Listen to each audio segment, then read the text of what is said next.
Bonjour et bienvenue à cette nouvelle série qui va porter sur l'épître de Paul aux Romains, une épître qui en fascine beaucoup.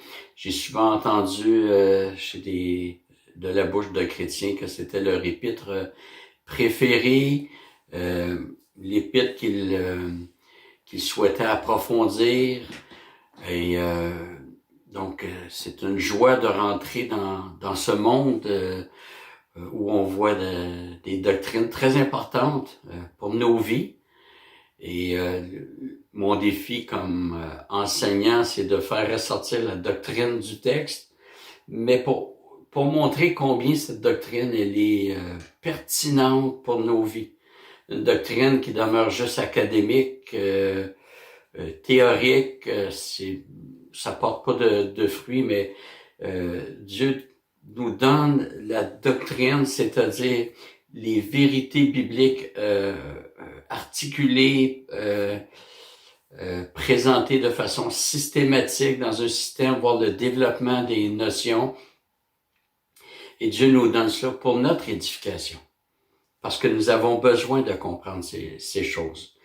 Et Paul donne un exposé du plus grand problème de l'homme, c'est-à-dire le péché et ses conséquences.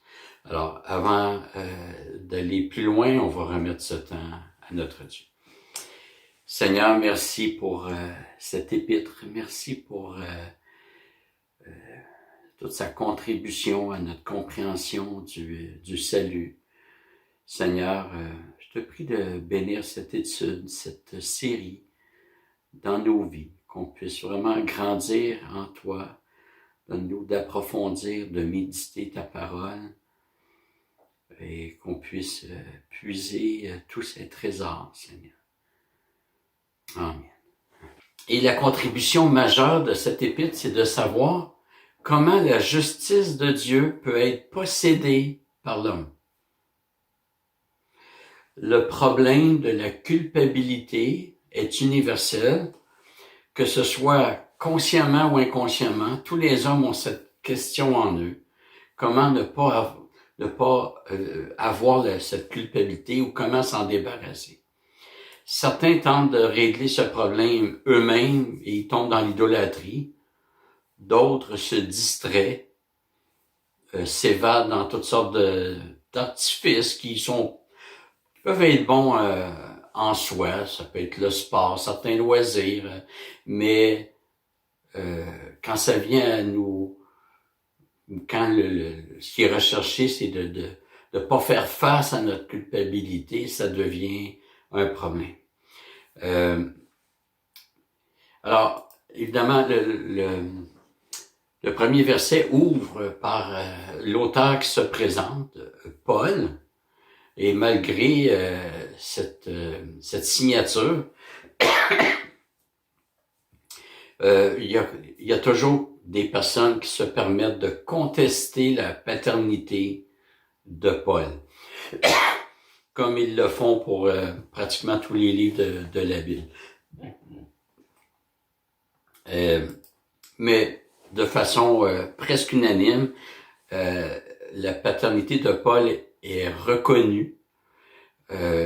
Et par exemple, si on prend Clément de Rome, un admirateur de Paul qui était évêque, évidemment à Rome, dans la dernière décennie du 1er siècle, attribue l'épître de Romains à Paul.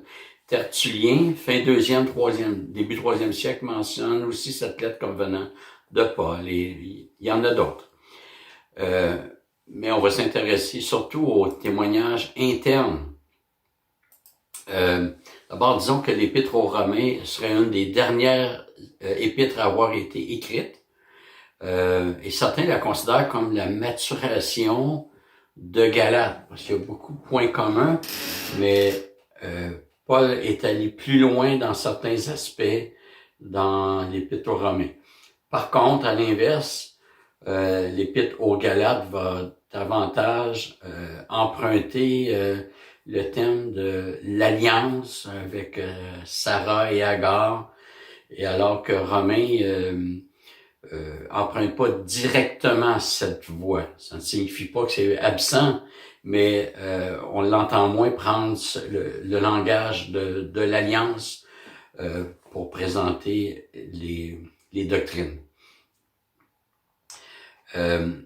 Donc, comme je vous dis, il y a plusieurs points en commun, que ce soit la justification, le juste vivra par la foi.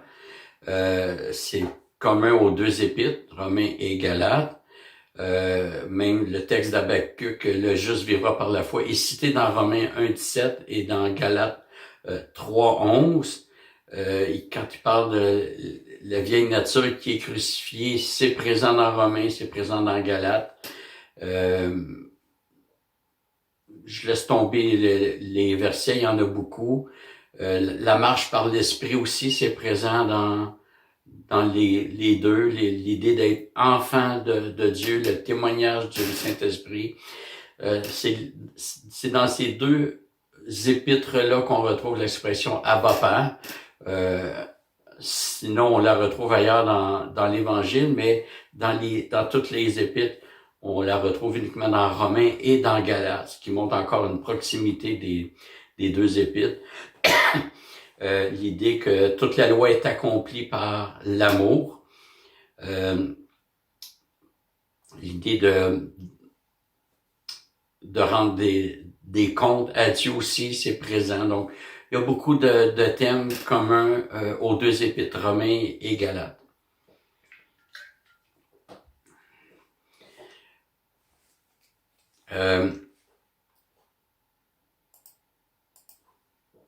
Donc, on va regarder un peu qui est Paul, hein, puisque c'est Paul qui a écrit. C'est intéressant de voir qui il est. Ça va nous aider à voir le cheminement qu'il a connu.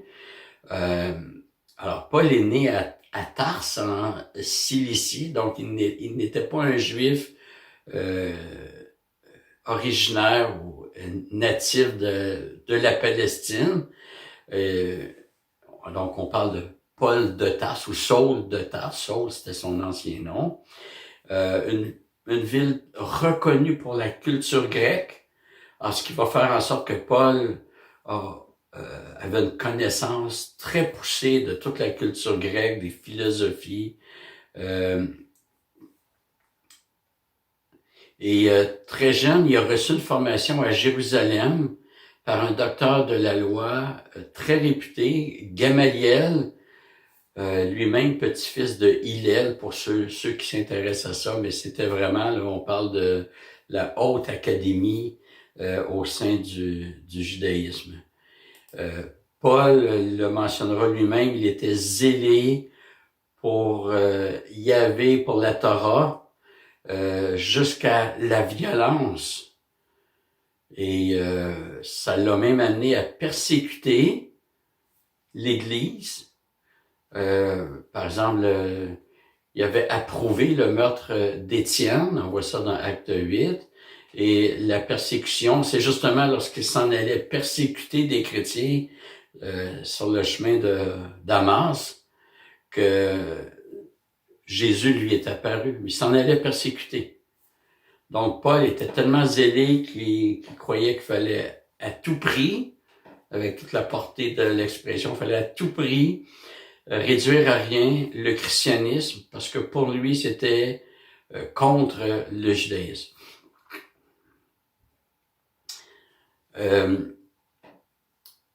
Paul avait principalement trois sources d'influence. Il y avait premièrement la source juive, qu'on va distinguer en deux sources. L'Ancien Testament et le milieu juif du 1er siècle avec ses traditions, en particulier le pharisianisme. Il y avait le milieu hellénistique, le milieu grec, et puis il y avait les traditions de Jésus. Et Paul est reconnu pour sa brillance intellectuelle. Paul est un homme brillant. Il est reconnu pour sa connaissance de l'Ancien Testament. Le texte où il explique le concept des deux alliances en Abraham et peut-être un des textes qui m'impressionne le plus. Il y a une connaissance de l'Ancien Testament, non seulement les textes, mais leur signification christologique, la portée messianique des textes de l'Ancien Testament. Donc, la contribution théologique de Paul, c'est magistral. Paul est reconnu aussi pour un homme de vertu. Excusez-moi. Paul avait une volonté de faire, une persévérance. Il dit, malheur à moi si je ne prêche pas l'Évangile. Une capacité à faire face à l'épreuve et à l'opposition. Et Paul dira dans 2 Corinthiens 12 que c'est une marque de son apostolat. Hein. Pour être apôtre, il fallait avoir cette persévérance. C'est Dieu qui la donne, donc Dieu la donnait de façon particulière. Je parle pas de persévérer dans le salut, mais de cette capacité de supporter l'épreuve, l'opposition, de prendre des risques. On le voit qu'il rentre dans une ville, il va annoncer l'Évangile aux Juifs et on le met dehors, on va l'expulser. Qu'est-ce qu'il fait dans la ville suivante? Il retourne dans une synagogue pour prêcher l'Évangile encore aux Juifs. Puis il va vraiment pratiquement au devant des coups.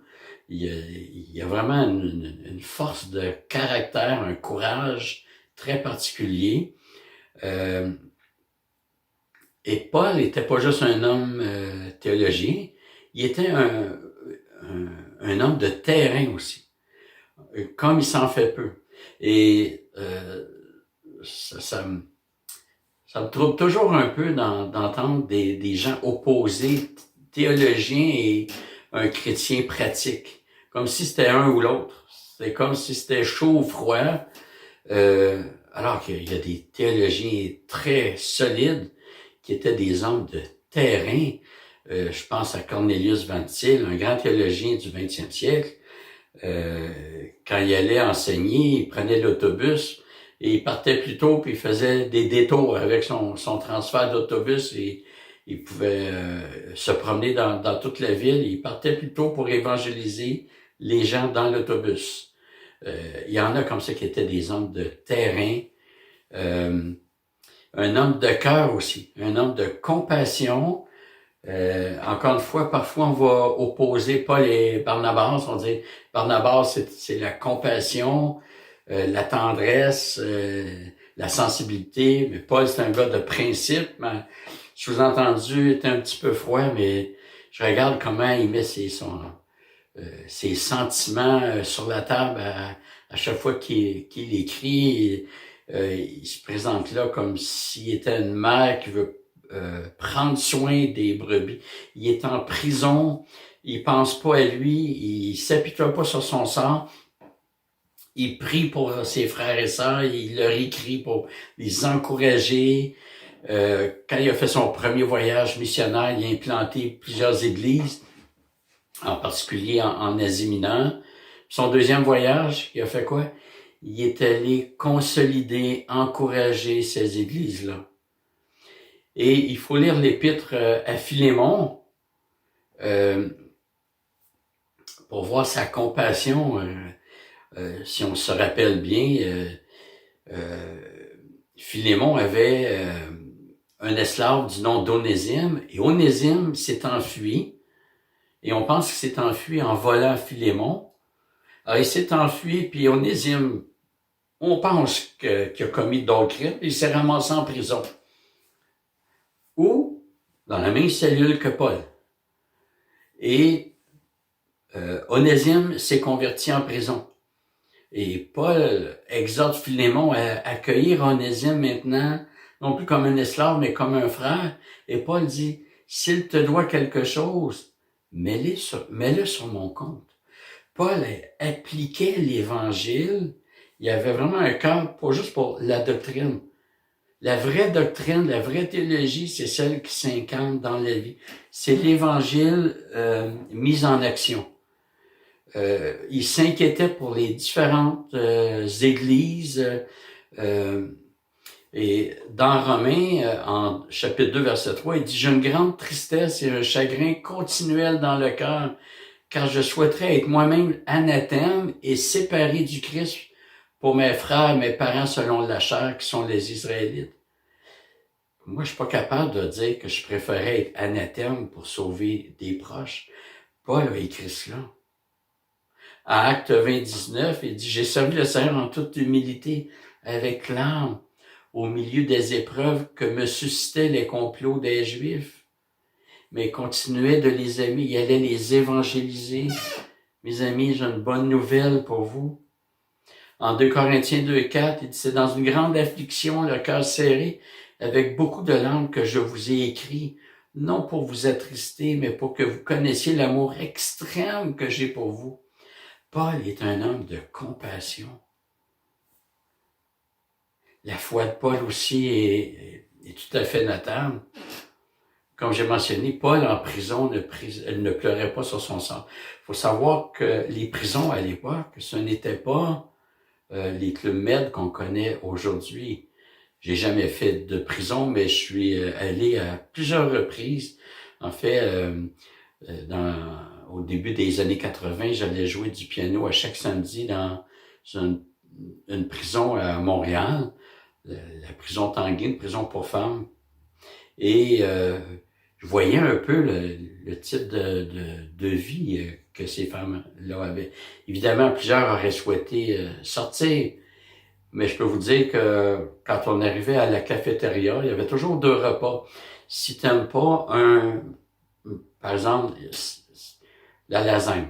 T'arrives là, il y a de la lasagne. T'aimes pas ça? Il n'y a pas de problème. On a fait des brochettes de poulet aussi. Deux choix. Il y avait plusieurs télévisions, donc plusieurs salles de télé pour que tu veux écouter le hockey, il n'y a aucun problème. T'aimes pas ça? Il y a un film à tel poste, puis il y a autre chose puis je dis pas que c'est un endroit rêvé, là. Je veux simplement dire que à l'époque, Paul, c'était pas cela. C'était des cachots sans hygiène. C'était terrible. Quand il était malade, il continuait d'œuvrer, il allait avec ses forces. En Galates 4,13, il dit que c'est justement à cause d'une maladie qu'il a pu leur annoncer l'Évangile. Donc, Paul est un personnage unique, ayant démontré les qualités énumérées plus haut. Il a su combiner différents ministères. Il exposait les vérités, il structurait les églises, il formait de nouveaux ouvriers. On pense à Timothée ou à Tite. Et on pense à Luc aussi, qu'il n'est pas présenté, je pense pas qu'il soit présenté comme un ouvrier au sens où Timothée et Tite le sont, mais il a quand même formé Luc. Luc a voyagé avec lui. Luc qui a écrit son évangile et les actes. Il a manifesté beaucoup d'attention pour ceux qui avaient des difficultés. Il exhortait, il enseignait selon les besoins locaux. Il voyait qu'une église avait reculé comme les Galates. Alors, il revenait patiemment. C'est un évangéliste insatiable. En plus de fabriquer des tentes pour subvenir à ses besoins, au milieu des persécutions et des emprisonnements. Et pour qu'on connaisse encore un peu mieux l'apôtre, je vais vous lire 2 Corinthiens au chapitre 11, les versets 23 à 28, qui résument un peu ses qualités. 2 Corinthiens 11, à partir du verset 23, excusez-moi. Sont-ils serviteurs de Christ? Je parle en termes extravagants. Je le suis plus encore par les travaux, bien plus par les emprisonnements, bien plus par les coups, bien davantage, souvent en danger de mort. 5 fois j'ai reçu des Juifs 40 coups moins 1. Ça, c'était la flagellation. 3 fois j'ai été battu de verge. 1 fois j'ai été lapidé. 3 fois j'ai fait naufrage. J'ai passé un jour et une nuit dans l'abîme. Souvent en voyage, exposé au danger des fleuves, au danger des brigands, au danger de la part de mes compatriotes, au danger de la part des païens, au danger de la ville, au danger du désert, au danger de la mer, au danger parmi les faux frères, au travail et à la peine, souvent dans les veilles, dans la faim, dans la soif, souvent dans les jeûnes, dans le froid et le dénuement. Et sans parler du reste, mes préoccupations quotidiennes, le souci de toutes les églises. Quel homme! Je dois confesser, oui, je prie pour l'ensemble des églises, je peux pas dire que c'est quotidien, puis je peux pas dire que je m'en préoccupe comme Paul le faisait. Paul est un homme à découvrir. Et Paul a écrit 2 Corinthiens, donc ce que je vous ai lu vient de 2 Corinthiens, avant d'écrire Romains. C'est donc dire que lorsque Paul a rédigé l'Épître aux Romains, il avait déjà vécu toutes ces épreuves. Et dans l'Épître aux Romains, on voit un Paul qui décrit le salut avec tellement d'admiration qu'il nous amène à penser que les épreuves ne comptent plus.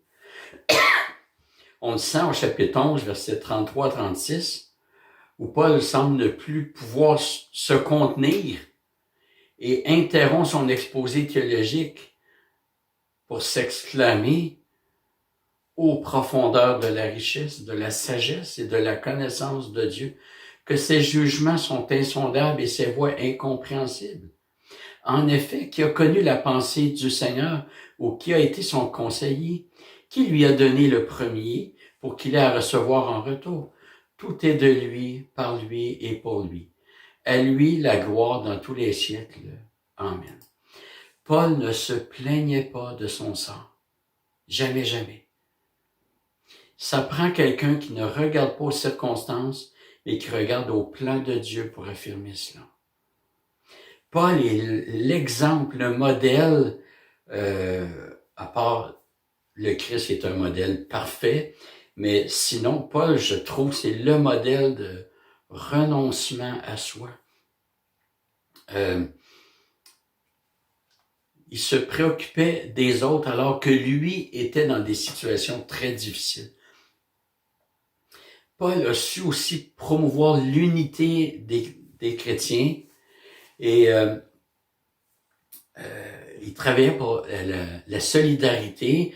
Rappelons-nous les collectes entre riches et pauvres, entre chrétiens d'origine grecque et chrétiens d'origine juive, les Juifs de Jérusalem qui souffraient d'une grande sécheresse, et Paul organise une collecte. Et il s'est arrangé pour que ses frères de Jérusalem en bénéficient. Et sa contribution théologique, elle est majeure aussi.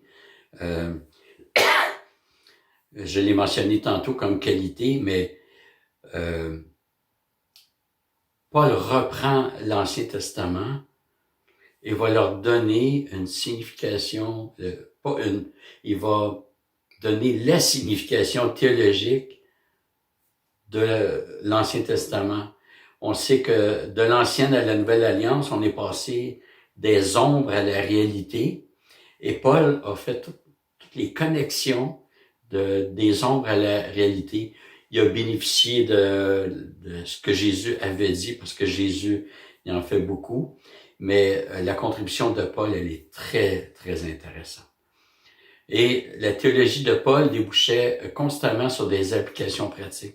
En fait, dans pratiquement toutes ses épîtres, Paul débute par un bloc théologique et ensuite un bloc pratique.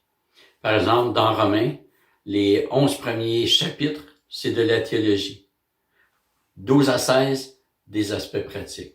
Il y a bien la salutation finale, mais c'est vraiment ces 2 blocs-là qu'on découvre chez Paul dans l'ensemble de ses épîtres.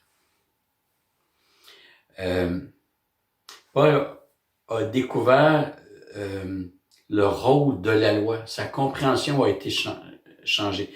Attention, ce n'est pas le rôle de la loi qui a changé. C'est sa compréhension qui a changé.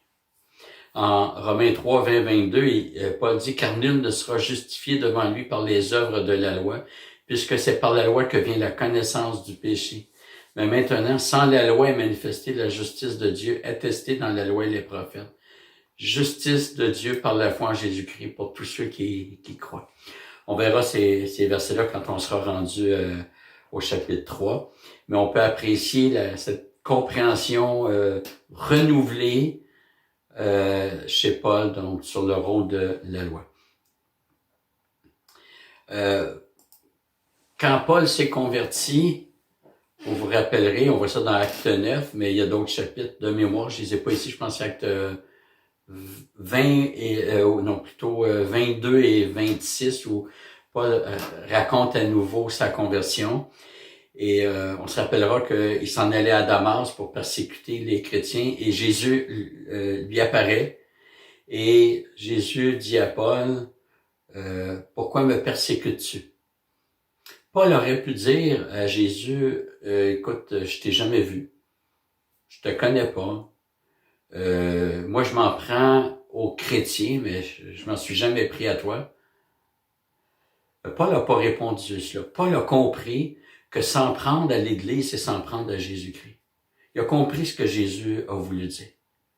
Et il a compris que les chrétiens, l'Église, c'est le corps de Jésus-Christ. Et on est assez certain que c'est à ce moment-là que Paul a compris cela lorsqu'il dit que l'Église, c'est le corps du Christ, que enfin l'apparition de Jésus lui a donné toute une lumière sur cette vérité-là. Et après sa conversion spectaculaire, Paul a passé quelque temps en Arabie. Il a goûté à son tour la persécution, lui il est passé de persécuteur à persécuté. Il était tellement en opposition à l'Évangile et à l'Église qu'après sa conversion, les autres apôtres avaient peur de Paul. Ils se sont dit, est-ce qu'il fait semblant de s'être converti juste pour nous infiltrer? Et ça a pris un Barnabas pour introduire Paul dans le cercle apostolique. En même temps, après sa conversion, l'Église était soulagée lorsque les apôtres ont vu que sa conversion était réelle. Galates 1.23, Paul en parle parle de lui comme vu par d'autres. Celui qui autrefois nous persécutait annonce maintenant la foi qu'il voulait alors détruire. Ah, c'est intéressant. Donc, son zèle, il y avait un zèle amer, il l'avait amené jusqu'à mettre Étienne à mort. Alors, frères et sœurs, on va débuter, on va continuer plutôt une prochaine fois. Donc, on est dans une phase d'introduction à cette épître. Alors, je vous invite à poursuivre cette série-là. Peut-être que, comme moi, vous avez hâte d'arriver au texte, mais c'est important de faire cette étape-là pour que les mots aient un sens. Et quand on lit lettre de Paul, il faut savoir c'est qui Paul. Alors, c'est important de prendre le temps, donc on va terminer par la prière.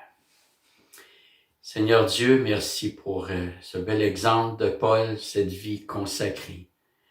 Et Paul qui disait, soyez mes imitateurs comme lui-même l'était de Dieu. Seigneur, fais-nous grandir en toi, donne-nous de te découvrir de plus en plus combien tu es merveilleux, combien ton évangile est une bonne nouvelle, Seigneur. Parce que tu traites notre péché.